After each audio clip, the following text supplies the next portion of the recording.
About 5 years ago, I lived downtown in a major city in the US. I've always been a night person, so I would often find myself bored after my roommate, who was decidedly not a night person, went to sleep. To pass the time, I used to go for walks and spend the time thinking. I spent 4 years like that, walking alone at night, and never once had a reason to feel afraid. I always used to joke with my roommate that even the drug dealers in the city were polite. But all of that changed in just a few minutes one evening.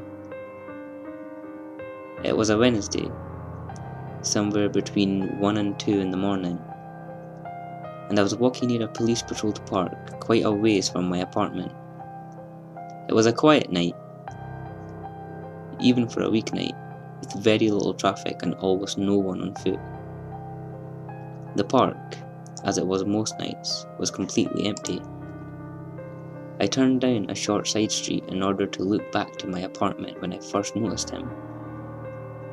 At the far end of the street on my side was a silhouette of a man dancing.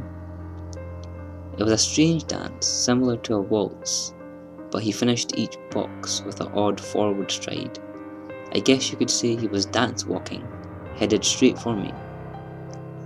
Deciding he was probably drunk, I stepped as close as I could to the road to give him the majority of the sidewalk to pass me by.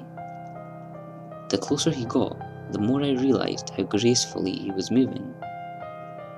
He was very tall and lanky, and wearing an old suit. He danced closer still, until I could make out his face. His eyes were wide and wild, head tilted back slightly, looking off at the sky. His mouth was formed in a painfully wide cartoon of a smile. Between the eyes and the smile, I decided to cross the street before he danced any closer. I took my eyes off him to cross the empty street. As I reached the other side, I glanced back, and then stopped dead in my tracks.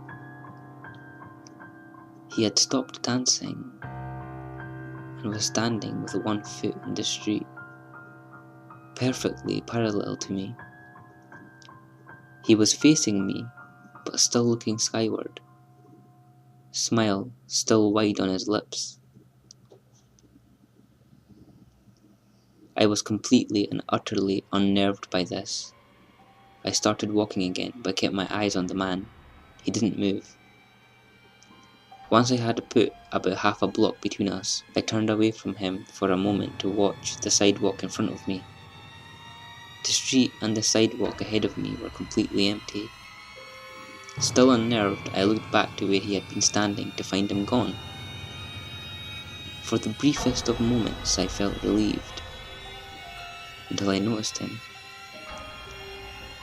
He had crossed the street and was slightly crouched down. I couldn't tell for sure due to the distance and the shadows, but I was certain he was facing me. I had looked away from him for no more than 10 seconds, so it was clear he had moved fast.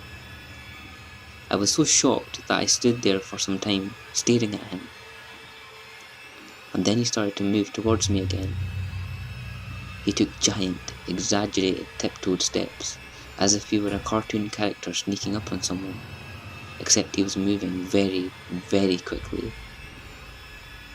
I'd like to say at this point I ran away, or pulled out my pepper spray or my cell phone or anything at all, but I didn't.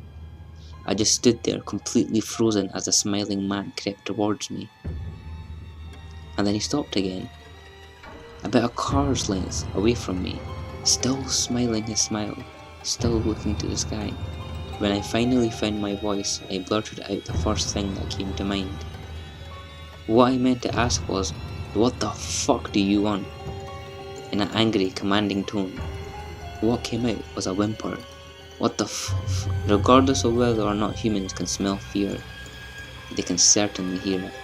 I heard it in my own voice, and that only made me more afraid. But he didn't react at all. He just stood there, smiling. And then, after what felt like forever, he turned around, very slowly, and started dance walking away, just like that. Not wanting to turn my back on him again, I just watched him go until he was far enough away to almost be out of sight. And then I realized something. He wasn't moving away anymore, nor was he dancing. I watched in horror as the distant shape of him grew larger and larger. He was coming back my way, and this time he was running. I ran too. I ran until I was off the side road and back onto a better lit road with sparse traffic. Looking behind me then, he was nowhere to be found.